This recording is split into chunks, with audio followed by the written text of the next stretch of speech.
Good morning. ഞാൻ Aneesh V R, wheelers club chauffeur services LLPക്ക് വേണ്ടി സംസാരിക്കുന്നു. ഇന്ന് നമ്മൾ ചെറിയൊരു വേർഡ്, അതായത് ഈ ഡ്രൈവിങ്ങിൽ എല്ലാവരും ഇപ്പോൾ പറഞ്ഞു കേൾക്കുന്ന ഒരു വേർഡാണ് ഡിഫെൻസീവ് ഡ്രൈവിംഗ് എന്നുള്ള വേർഡ്. എന്താണ് ശരിക്കും ഡിഫെൻസീവ് ഡ്രൈവിംഗ്? ഡിഫെൻസീവ് ഡ്രൈവിംഗ് എന്ന് പറഞ്ഞാൽ അടിസ്ഥാനപരമായിട്ടും ഇപ്പോൾ ഒരു വണ്ടി ഓടിക്കുന്ന ഒരാൾ അവരവരുടെ വാഹനം സുരക്ഷിതമായി ശ്രദ്ധയോടുകൂടി സേഫായി കൊണ്ടുപോകുന്നതിനെ നമ്മൾ സേഫ് ഡ്രൈവിംഗ് എന്ന് പറയും. നമ്മൾ നമ്മുടെ വാഹനം മറ്റൊരു വണ്ടീനെ പോയി മുട്ടാതെയോ അല്ലെങ്കിൽ ഒരു കുഴി പോയി ചാടാതെയോ അല്ലെങ്കിൽ ട്രാഫിക് സിഗ്നലുകളൊക്കെ ലംഘിക്കാതെയോ അങ്ങനെ സുരക്ഷിതമായി നമ്മൾ നമ്മുടെ വാഹനമായിട്ട് യാത്ര ചെയ്യുന്നതിനാണ് നമ്മൾ സേഫ് ഡ്രൈവിംഗ് എന്ന് പറയുന്നത്. പക്ഷേ ഇതിന് ഒരു പടി മുകളിലാണ് നമ്മുടെ ഡിഫെൻസീവ് ഡ്രൈവിംഗ് എന്ന് പറയുന്ന കൺസെപ്റ്റ് ഇരിക്കുന്നത്.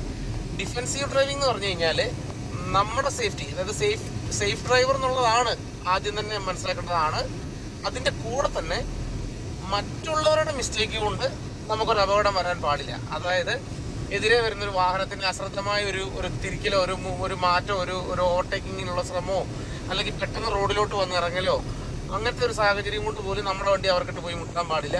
പെട്ടെന്ന് ചിലപ്പോൾ റോഡിലോട്ട് ഒരു മൃഗങ്ങളോ അല്ല നായോ അല്ലെങ്കിൽ ഇപ്പോൾ പശുവോ അങ്ങനത്തെ എന്തൊരു സാധനം ഓടി വന്ന് കയറിയാൽ പോലും നമ്മളുടെ കൺട്രോൾ വിട്ട് ആ വണ്ടിക്കിട്ട് ആ ജീവിക്കിട്ട് പോയി ഇടിക്കാൻ പാടില്ല. അല്ല ഒരു പെഡസ്ട്രിയൻ വീഴുവോ അല്ലെ പോട്ടെ നമ്മൾ ഡ്രൈവ് ചെയ്യുന്ന സമയത്ത് റോഡിലോട്ട് പെട്ടെന്ന് ഒരു തേങ്ങ വീഴുവോ അങ്ങനെ ഒരു എന്താ പറയുക അപ്രതീക്ഷിതമായി എന്ത് വേണമെങ്കിലും സംഭവിക്കാം. ബട്ട് അതൊക്കെ വന്നാൽ പോലും നമ്മൾ ആക്സിഡൻ്റ് ആവത്തില്ല എന്നുള്ള ധൈര്യത്തിൽ അല്ലെങ്കിൽ ആ ഒരു പ്രിക്കോഷൻ മനസ്സിൽ നിന്ന് എടുത്തിട്ട് ഡ്രൈവ് ചെയ്യുന്നതിനെയാണ് ശരിക്കും നമ്മൾ ഡിഫെൻസീവ് ഡ്രൈവിംഗ് എന്ന് പറയുന്നത്. ഡിഫെൻസീവ് ഡ്രൈവിംഗ് ടെക്നിക്സ് ഉപയോഗിച്ച് ഡ്രൈവ് ചെയ്യാൻ ഓരോ ഡ്രൈവറും ഡെയിലി പ്രാക്ടീസ് ചെയ്യണം.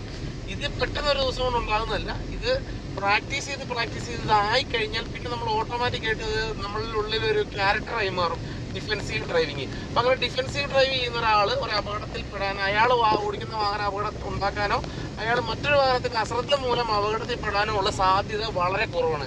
അപ്പം നമ്മുടെ എല്ലാ ഡ്രൈവർ സുഹൃത്തുക്കളും ശ്രദ്ധിക്കുമെന്ന് ഞാൻ കരുതുന്നു. Thank you so much.